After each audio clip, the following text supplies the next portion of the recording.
So once upon a time, in a village really, really far away, they lived a man with three sons. Did I say four? Three. Peter, Kevin, and John. So it was just like a very nice family. They had lost their mother, so their father was taking care of them. The oldest one was Peter, the second born was Kevin, and the third born was John. And one day, their father, who was actually a woodsman, or what do we call these people that collect timber? Like to sell. Yeah, that's what he did. So one day he went to the forest to collect timber so that he can sell to get money to provide for the boys. And by mistake,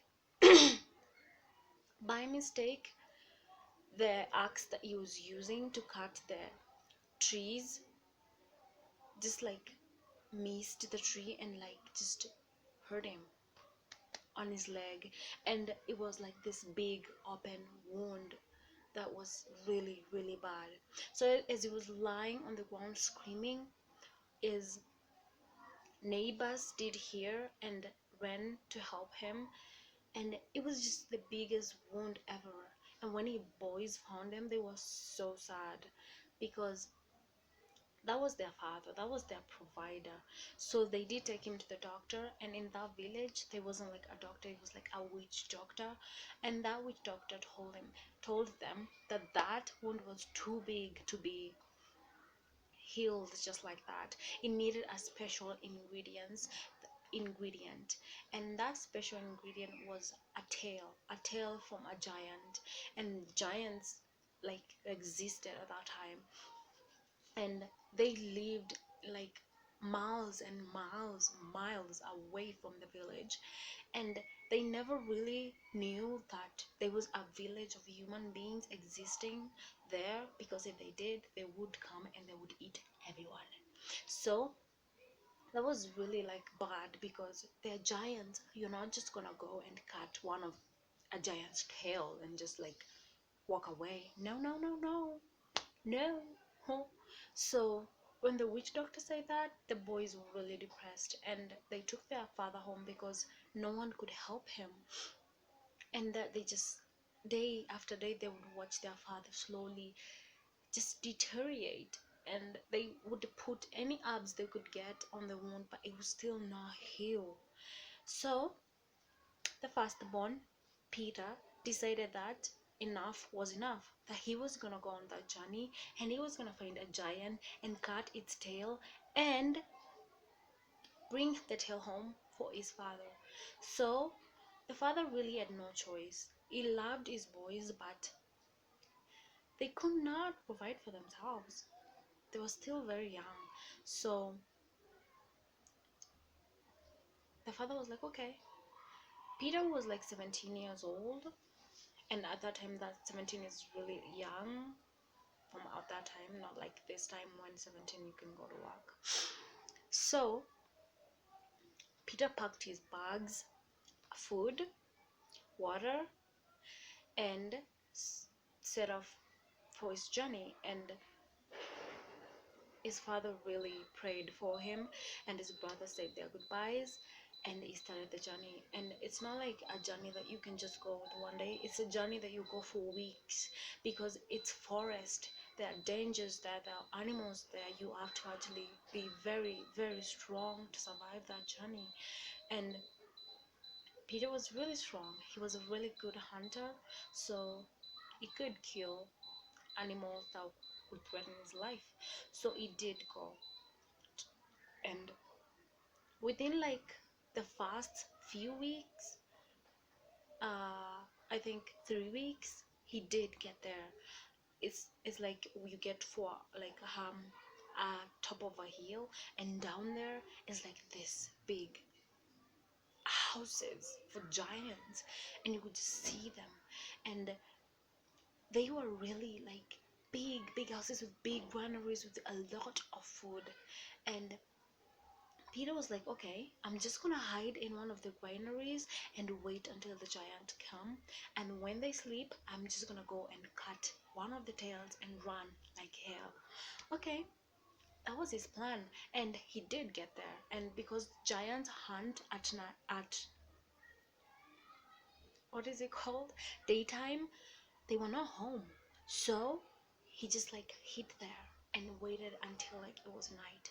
And then before the sunset, he just heard the footstep, boom, doof, doof. Because when they walk, literally the ground shook, doof, doof, doof, like that.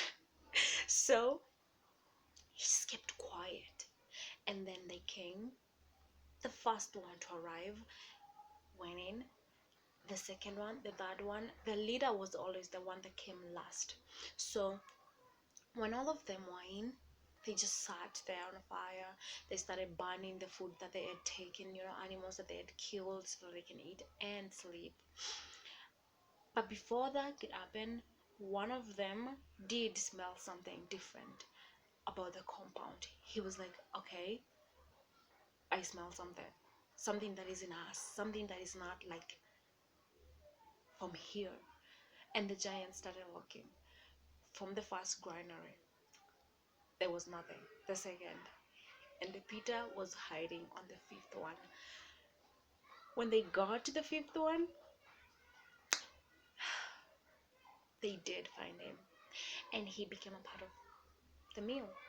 So Peter did die, and that was it. Back home, his father was still really, really sick.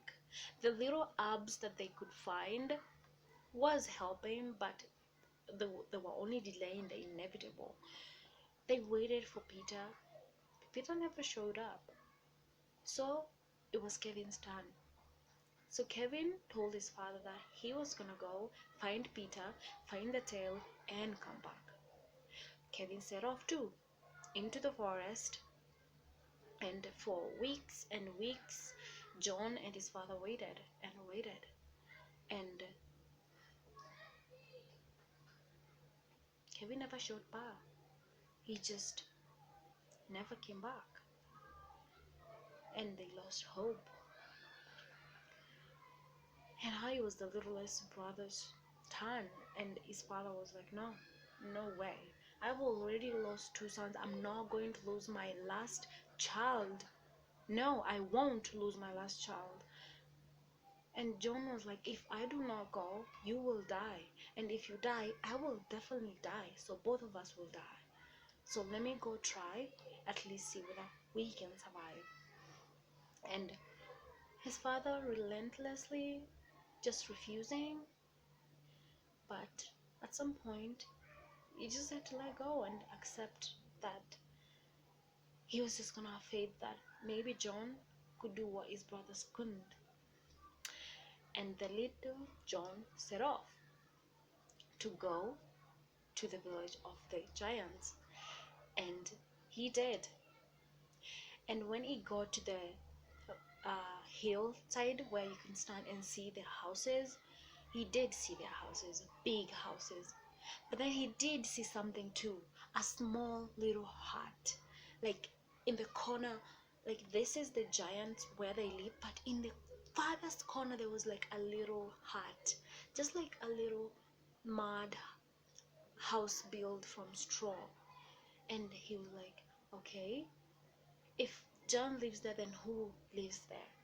And John was just curious and he went there. And in there he found a very, very old woman, and she was really weak. She couldn't even talk. It looks like she had been starving for some time. So being the good guy and kind little John, he just went outside and hunted something small, like it was a hare, and he came and prepared it and fed it to the old woman. And that's when she was like relaxed and everything. He asked her what she was doing here, and that's when she explained to him, I was captured by the giant and I cook for them, and when I became old they just left me to die. They couldn't hit me because they couldn't eat me because I don't have any meat in me, so they just left me to die. Oh, John felt so bad for her, and then he told her what was happening back at home with his father, and he told her that he wanted a tail from a giant. And the old woman was like, because you have helped me, I am going to help you. And he told him the giants can smell a human being because they have that very good sense of smell. So I am going to give you this oil. You get When you get to the entrance of the gate, strip your clothes and apply your whole body with this oil. They will not be able to smell you. And when they come after they have eaten and they have gone to bed and they start snorting, when they're like glorying, they're not sleeping. They're not sleepy yet, even though that they're snorting and everything that people do when they're trying to sleep. They're not sleeping. You wait until you hear them like smashing down their tails, like do do do, because then that means they're asleep, like nothing can wake them up. So John was really really grateful for the old woman, and he did do as he was instructed. When he got to the entrance of their small village, he did apply himself with oil and just hid in one of the granaries. And when they came back in the evening, like they always do, you had the footsteps of them coming or carrying food. They did burn the food and then eat, and then they went to bed to sleep, and then they started growling and snorting and everything. But he knew that they're not still asleep, they're not sleeping. He waited and waited until like 12 a.m. in the morning. That's when they started just smashing their tails, and it was like, okay, now they're like asleep. That's when he got out of the granary and took a knife that he had carried from home, and he just went and just chopped off one of the giant's tail, and then he ran because he just had to run.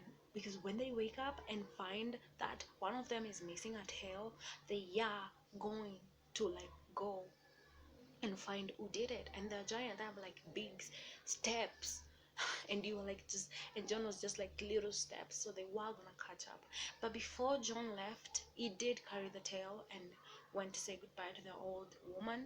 And he told and the old woman told him, you're not gonna be able to outrun them, so I'm going to give you this pot. When you need it, just smash it and he will help you. And that pot, so he took the pot and carried it with the tail, and he started running.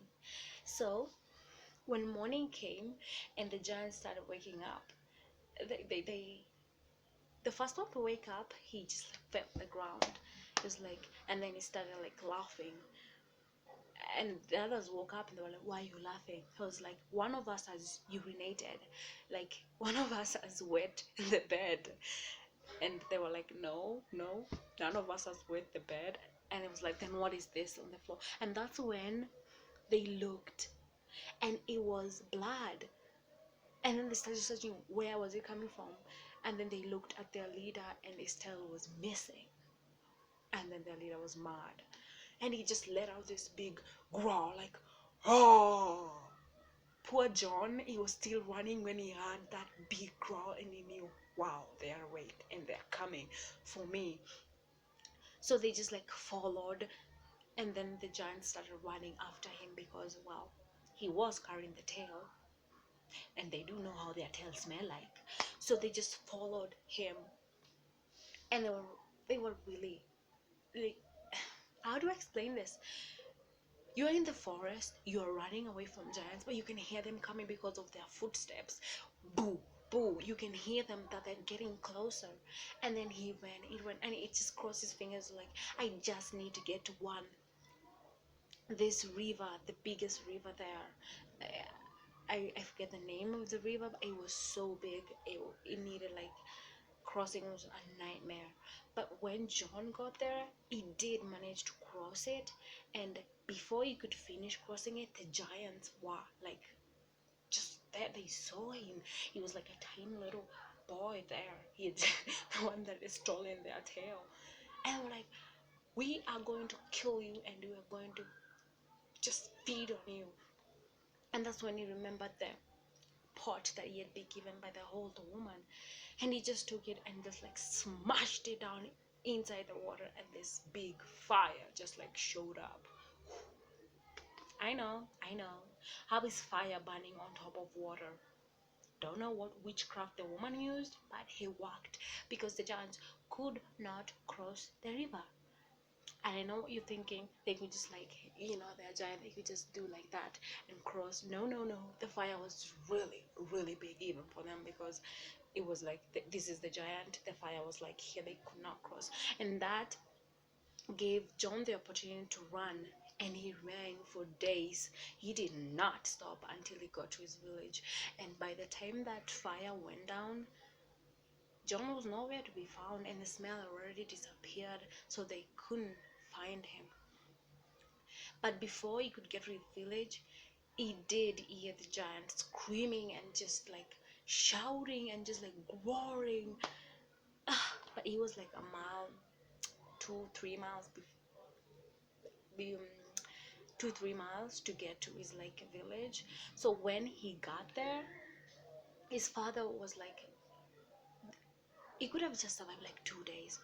It was really lucky that he got there on time, because he did deliver the giant's tail to the witch doctor, and the witch doctor did their thing, burned the tail, used the ashes to like make this concussion that he gave to John, and John every day would just apply to his father's wound, and slowly but surely it started to heal up, and one day it just like closed, and his father was just like, yeah, healed, all healed up, just because his son was brave enough to go and face giants for him.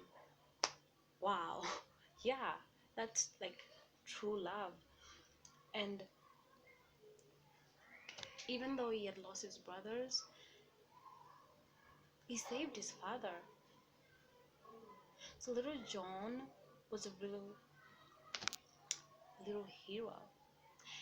And guys, that is the end of my story. And there is a part 2 to the story, because John does grow up, and yeah, he grows up, and the giant does find him.